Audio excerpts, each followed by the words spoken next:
nutaba kumwe n'Imana ubugingo bwawe ni butoyi cyane. Imana idufashe cyane. Arasubira ku murongo waho igice cyaho cya 5, mwami no ku munsi nzocikanako nzobona ubwiza bwawe mu ijuru. Haleluya. Niwe mukiza wanje azova kubera nzoba nagumanye nawe. Harahiriwe umuntu agumanye n'Imana. Haleluya, haleluya.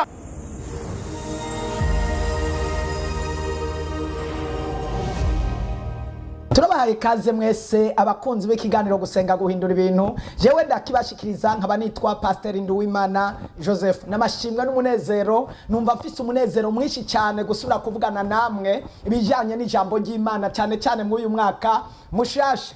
Imana ibahe kururanirwa, Imana ibahe kugirirwa neza n'Imana, kandi ikiganza c'Imana kibane namwe. Ndabatuye ku intsinzi, ndabatuye kwa mahoro, ndabatuye ku butabazi, ndabatuye ko ubushobozi bw'Imana bubane namwe. Ijambo ni ryarindi twari tumaze iminsi turiko turavugana, ni ukugendana n'Imana. Reka dusome ijambo ry'Imana hariya muri Yosuwa igice cya mbere, turasoma ku murongo waho wa 5.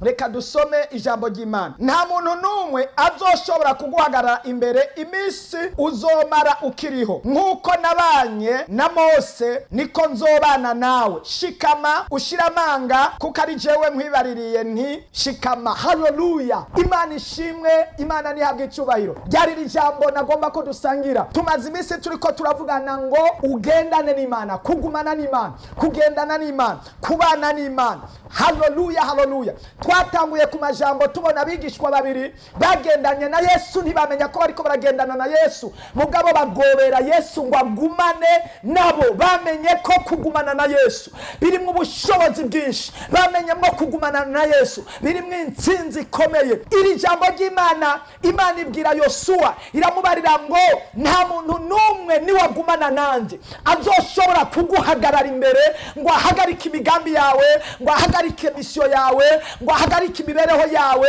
Nta muntu numwe mu misi yose uzoba ukiriho, niwagendana nanje, niwabana nanje, niwagumana nanje, nta muntu numwe azoshobora kuguhagarara imbere. Nshuti mukundwa, gumana n'Imana, nta muntu numwe azoshobora kuguhagarara imbere. Gumana n'Imana, nta muntu numwe azohindura imigambi yawe ngo akureho ubuzima bwawe upfe gitumbuka, kandi uri kumwe n'Imana. N'abaririmbye indirimbo imaze imisi dudubiza muri jewe, nagomba n'aka kanya ngo dusubire turirimbe iyo ndirimbo. Ni indirimbo yo mu gitabo c'Ikirundi y'amajana 277. Reka dusome duhere ku iki gice cya 3 wumve gishobora kugufasha, kuko umuririmbyi yari muri mpemu yera, yari mu bihe bigoye, abantu bose bamuhindutse, abona yuko akwiye kugumana n'Imana. Igice cya 3 kivuga ngo na ntaryo mukiza ni wewe ngomba tutabanye sa tani yaonesha ububasha bwawe nibwo bunkiza. Tugumane mwa mitugumane, gumana nanje kuko umunsi ukuze. Raba burije ntusigende umwe, nta wundi nizigiyeyo ntabara. Tugumane mwa mitugumane, umpoze hafi ntamwa sinotinya, kandi amarushwa niyo mbabaza. Warakuyeho rubo y'igurupfu. Tugumane mwa mitugumane, twumana nanje kuko umunsi ukuze. Raba burije ntusigende umwe, nta wundi nizigiyeyo ntabara. Tugumane mwa mitugumane, mwa mu bugingo bwanje ni nk'umunsi, ni bugufi cyane ntiburamba. Ibinezera byabwo birashira, mwa mudayindu katugumane. Mwa mu bugingo bwacu ni nk'umunsi, ni bugufi go se ntiburamba. Ibinezera byabwo birashira, mwa mudayindu katugumane.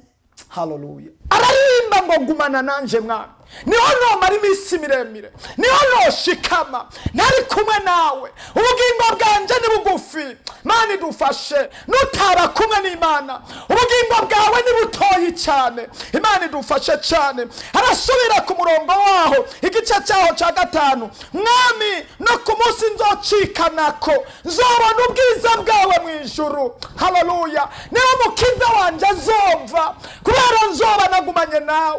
Harahiriwe umuntu agumanye n'Imana. Haleluya, haleluya. Harahiriwe umuntu ariko aragendana n'Imana mu bihe byose, ariko aracamwo mu kazi kamagaragazwa, mu rugendo ariko aragenda akagumana n'Imana. Mwene data, ushobora kuba uri mu mahanga ya kure, ntiwibaze ngo Imana ntikubona. Gumana n'Imana mu kazi uriko urakora, gumana n'Imana, gumana n'Imana naho waba uri mu mahanga, naho waba wiyugaranye, naho waba uri kure. Wibaza ngo nta muntu akubona, amaso y'Uhoraho arakubona. Naho waba uri muri biro, naho waba uri muri chambre wugaye, Uhoraho, nyonga z'Uhoraho zirakubona. Mwene data, gumana n'Imana niuzororanirwa. Gumana n'Imana itandukanye n'icyaha. Gumana na mpemu yera, ubaka kwijambo ry'Uhoraho. Gumana n'Imana nshuti. Mana gira neza uyu muntu agumane nawe. Abantu benshi bariko barakuva ko muri iki gihe, ariko ndaguhamagaye ngo duhe kukuguma ko mwana, tukurambarare ko tugufateko nkuko Yakobo yafatanye nawe. Natwe ndasengeye umuntu wese ari hano ariko arumva ijambo ryawe, muri ariko aracamo mu bihe by'amageragezwa, mu bihe by'intambara, muhe kugumana nawe. Mana ndagushimiye kugiye gutuma umuntu wese agumana nawe akitandukanya n'isi mu izina rya Yesu. Amen.